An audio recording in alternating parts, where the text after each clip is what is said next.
Namaste to everyone. I welcome you all in my YouTube video channel.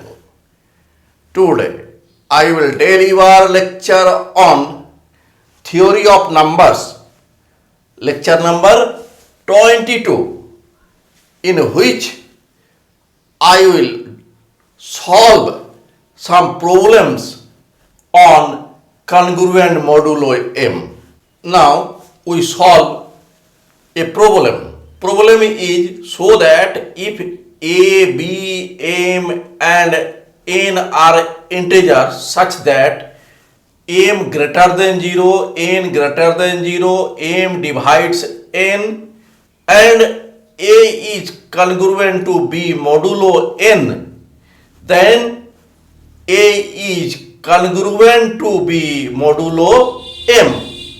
Now we solve this. Since given that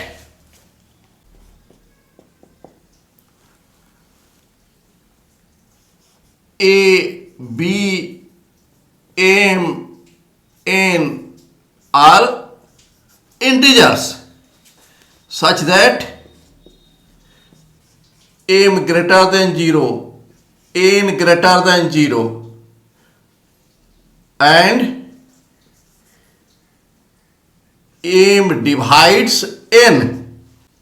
This implies that n equal to some integer k multiply m. K is an integer. This is number 1. Also given that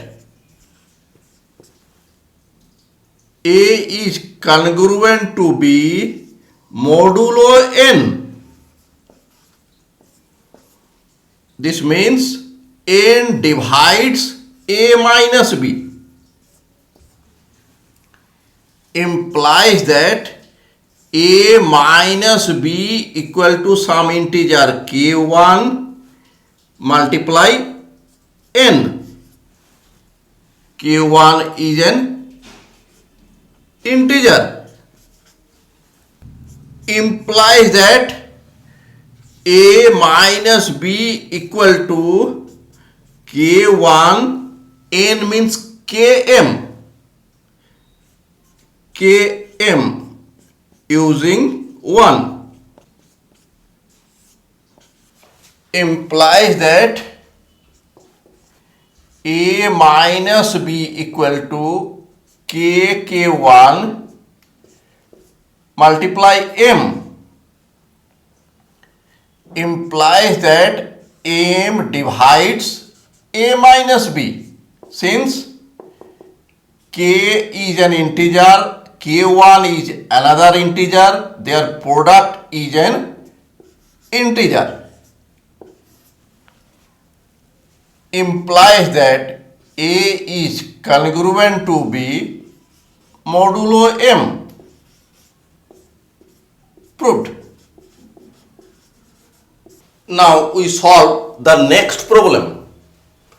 Problem is if a is congruent 1 modulo p to the power n, then so that a to the power p is congruent to 1 modulo p to the power n plus 1, where n is a positive integer and p is a prime number. Now we solve this. Since given that a is congruent to 1 modulo p to the power n, where n is a positive integer, n is an integer and n greater than 0. And p is a prime number.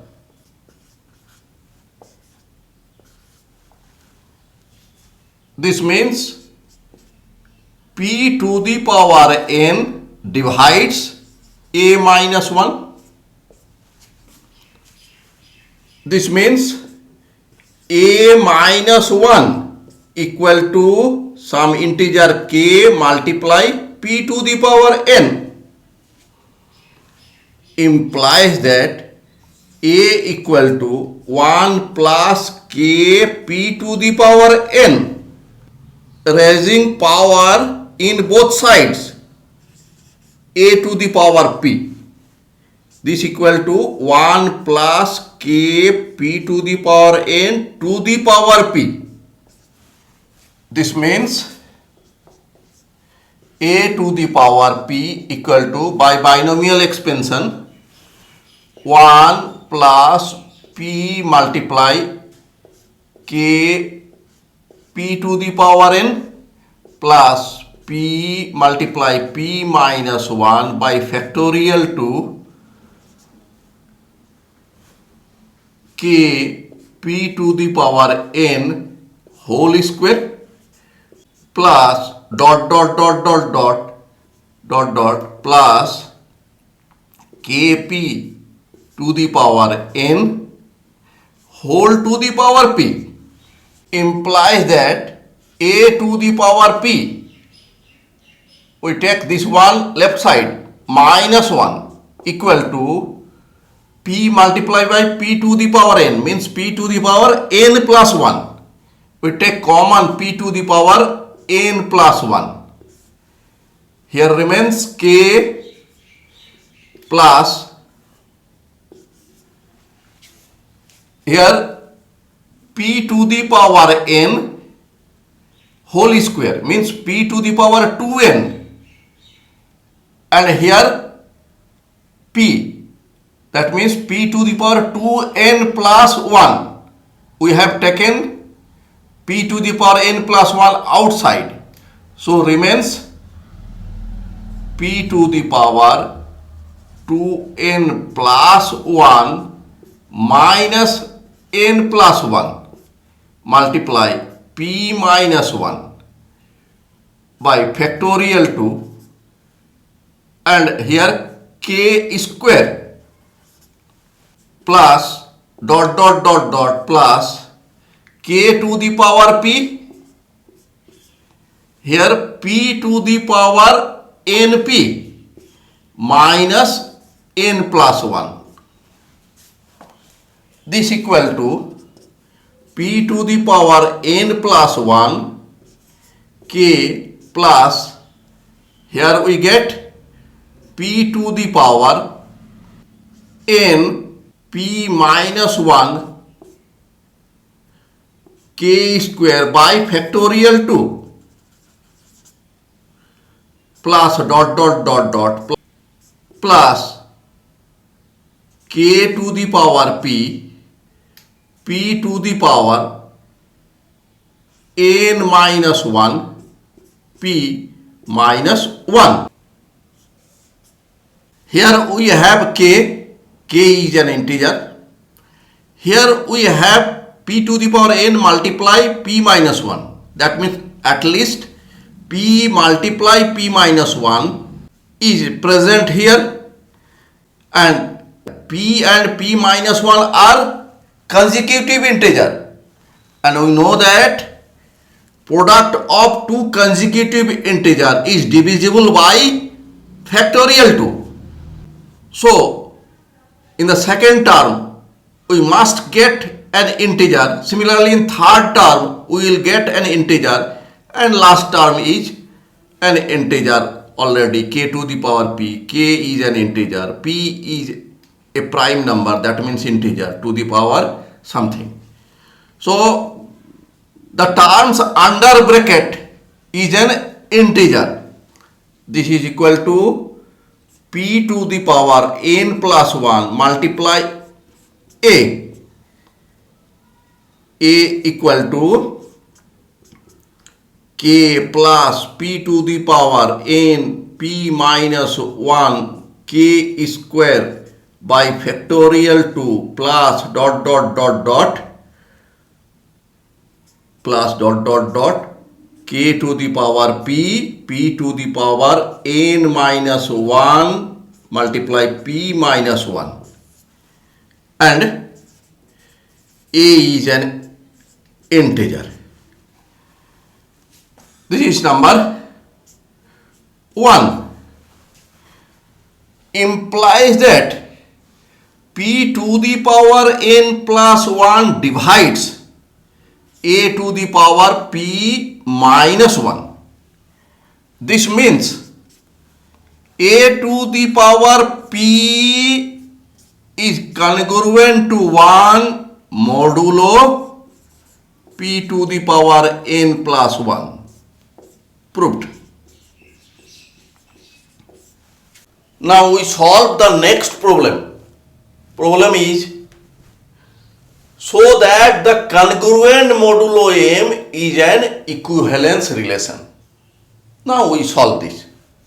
We know that for equivalence relation, we have to prove that if the relation fulfills reflexive property, symmetric property and transitive property, then that relation is an equivalence relation. One by one, we try to show that this congruent modulo m relation fulfills all properties of equivalence relation. Number 1, reflexive property.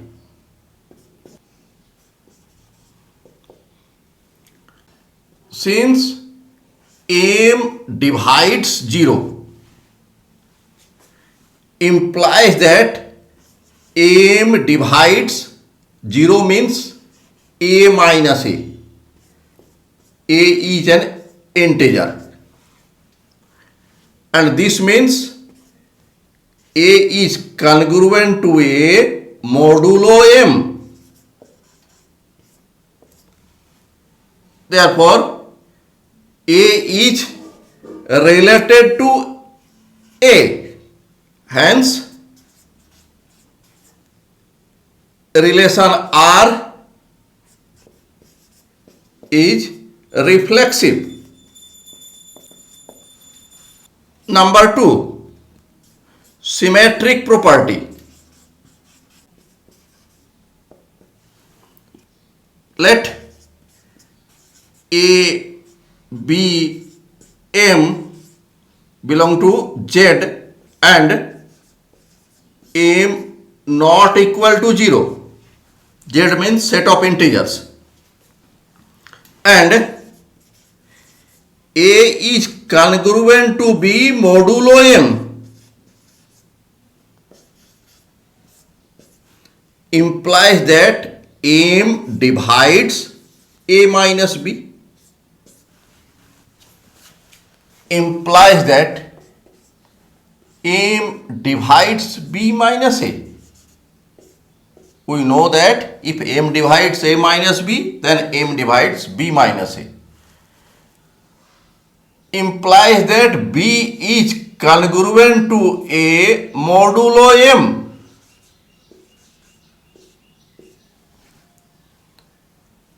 Since A is congruent B modulo M means A is related to B, and this means implies B is related to A.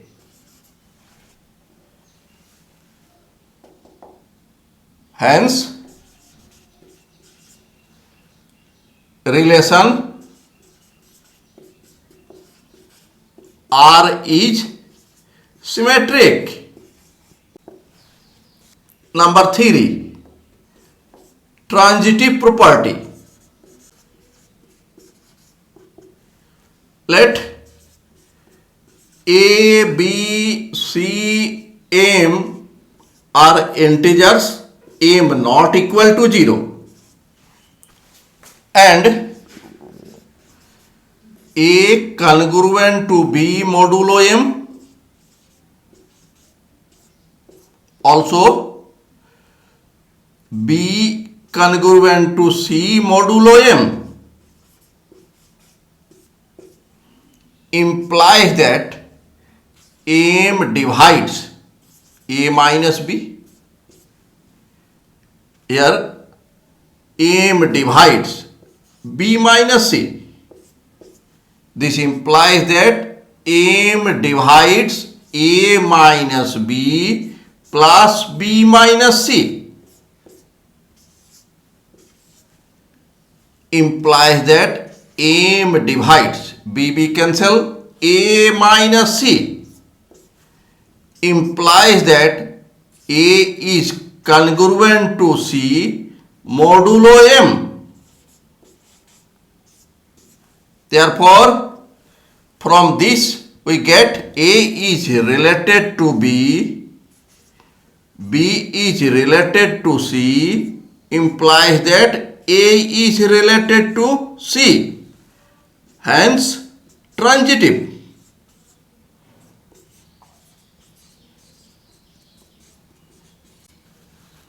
Therefore, the relation congruent modulo m satisfies the properties reflexive, symmetric and transitive. Hence, the relation congruent modulo m is an equivalence relation. Therefore, the relation congruent modulo m is an equivalence relation. Proved.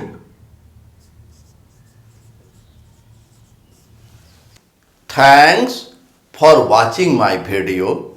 If you are satisfied with my presentation and contents, then please click on like button and do subscribe my YouTube channel. Thank you.